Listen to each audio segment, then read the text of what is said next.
मध्य प्रदेश विधानसभा के बाहर तख्तियां, नारे, ट्रंप और मोदी के मुखौटे। अंदर सदन में किसान, बोनस और लाडली बहना पर घमासान। और इसी बीच 24 फरवरी को भोपाल आ रहे हैं राहुल गांधी। मध्य प्रदेश विधानसभा के बजट सत्र का छठा दिन पूरी तरह से सियासी रंग में डूबा रहा है।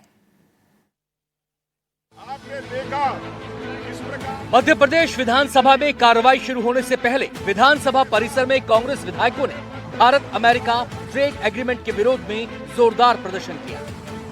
हाथों में तख्तियां, जमीन पर बैठकर नारेबाजी।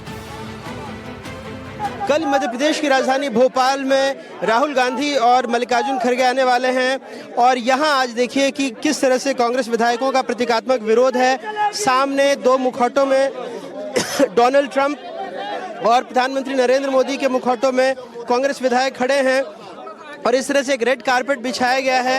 हाथ में अलग अलग तख्ती लिए हैं। सरसों का किसान, मक्के का किसान, किसान को ठेके पर चढ़ाया, खेती को बाजार बनाया। देखिए, मोदी ने देश में किस प्रकार किसानों के आंसू को न देखते हुए ट्रंप के लिए रेड कारपेट बिछा दिया है। और ये रेड कारपेट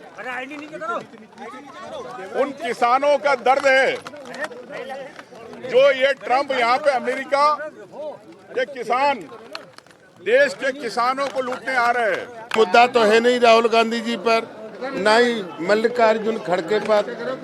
ये इस प्रकार की गलत जानकारी देना, किसान को भ्रमित जानकारी देना, ये उनके आदत में बन गया है। जितना मध्य प्रदेश सरकार ने किया, माननीय मोदी जी ने किया, ये कांग्रेस और राहुल गांधी जी को सोचने का समय उनको निकालना चाहिए। अभी एआई समिट में भी कांग्रेस ने जो वहाँ गंदा प्रदर्शन किया, भाई आपका भली हमारी राजनीतिक दृष्टि से कुछ दुविधा हो सकती है, लेकिन देश की इज्जत तो सबसे पहले रखो।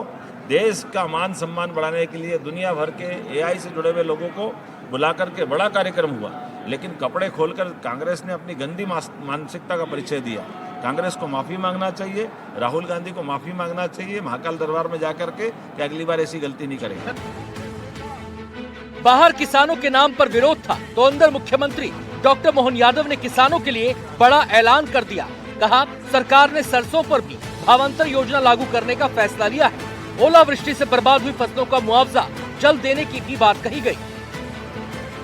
हमारी सरसों के रकबों में पूर्व की तुलना में, क्योंकि सिंचाई का रकबा हमारा बड़ा है, इस तरह से इस सरसों के उत्पादन को भी प्रोत्साहन देने की नीति पे काम कर रहे हैं। यही कारण है कि वर्तमान में अभी सरसों के भाव 5500 से लेकर 6000 तक है। अगर उड़द लगाएंगे तो हम उसको प्रोत्साहन देने के लिए हमारी सरकार ने एक निर्णय लिया है। 600 रुपये प्रति कुंटल का अलग से बोनस हमारी सरकार के द्वारा दिया जाएगा। साथ ही दलहन में भी हमारा राज्य बहुत तेज गति से आगे बढ़ रहा है। आज की स्थिति में दलहन में हम देश भर में नंबर 1 पे है और इसमें और आगे बढ़ाने के लिए हमने अपने मसूर, चना फसल, ये प्राइस सपोर्ट स्कीम के अंतर्गत चना 6.49 लाख मेट्रिक टन किसानों को लेकर हमारी सरकार लगातार काम कर रही है। ऐसे में कहीं अब ओला, कहीं बारिश या कोई नुकसानी हुई है तो हमने सभी कलेक्टरों को उनके सर्वे कराते हुए यथायोग्य प्रकार से, यहाँ तक कि हमने तो पीला मोज़ेक तक में सरकार के माध्यम से पहली बार देश में किसानों को मुआवजा दिलाने का प्रयास किया था। हालांकि छठे दिन सदन में सबसे ज्यादा शोर लाडली बहना योजना को लेकर हुआ। कांग्रेस विधायक महेश परमार ने पूछा, नई पात्र बहनों का पंजीयन कब शुरू होगा? महिला एवं बाल विकास मंत्री निर्मला भूरिया ने जवाब दिया, अभी समय सीमा बताना संभव नहीं। सरकार के जवाब से असंतुष्ट कांग्रेस विधायकों ने नारेबाजी करते हुए सदन से वॉकआउट कर दिया। स्वयं मुख्यमंत्री मोहन यादव जी ने कहा धीरे धीरे सना, कब धीरे धीरे? आज क्या लाडली बहनें सरकारी सभाओं को सफल बनाने के लिए है?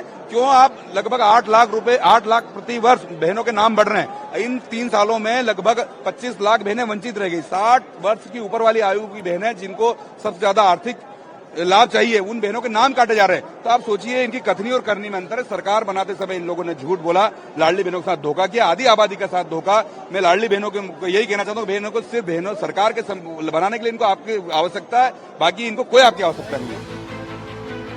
भोपाल के गांधी मेडिकल कॉलेज में एमबीबीएस की छात्रा की संदिग्ध मौत का मामला भी सदन में गरमाया। राज्य मंत्री नरेंद्र शिवाजी पटेल ने कहा कि शुरुआती जांच में मामला आत्महत्या का लगता है। कमरे का दरवाजा अंदर से बंद था, मोबाइल में पढ़ाई का दबाव झलकता है और घटनास्थल से फिनाइल की बोतल बरामद हुई है।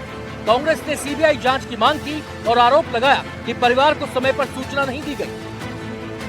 निश्चित तौर से इसकी एक निष्पक्ष जांच होना चाहिए। आदिवासी बच्ची जो पढ़ती थी, मेधावी छात्र थी, कोई आप समझ सकते हो कि अगर गाल पे निशान है मार के, तो आत्महत्या करने के पहले खुद अपने गाल पे तो मारेगी। तो इससे प्रमाणित होती है सब चीजें कि इसके पीछे रहस्य उस बच्ची के साथ बलात्कार हुआ। यही उनके माता पिता के न्याय की बात है। सरकार ने कहा हम इसकी निष्पक्ष जांच कराएंगे। अब सरकार कितना कराती है ये जांच आने के बाद पता चलेगा। विपक्ष ने सरकार को बढ़ते कर्ज पर घेरा तो वित्त मंत्री जगदीश देवड़ा ने जवाब दिया कि सरकार नियमों के तहत कर्ज ले रही है और पूंजीगत व्यय को प्राथमिकता दी जा रही है। इसी दौरान विधानसभा ने 15,958 करोड़ 69,30,000 रुपए की अनुपूरक राशि को मंजूरी दे दी। विधानसभा के बाहर ट्रेड डील पर विरोध, अंदर किसानों के लिए भावांतर और बोनस का ऐलान। लाडली बहना पर हंगामा, छात्रा की मौत पर आरोप प्रत्यारोप और अब 24 फरवरी को राहुल गांधी का भोपाल दौरा। मध्य प्रदेश की सियासत में बजट सत्र सिर्फ आंकड़ों का खेल नहीं बल्कि आंदोलन, आरोप और आगामी राजनीतिक संदेशों का मंच बन चुका है। भोपाल से अपने कैमरा सहयोगी राजू और अभिषेक सिंह के साथ आकाश द्विवेदी, एनडीटीवी।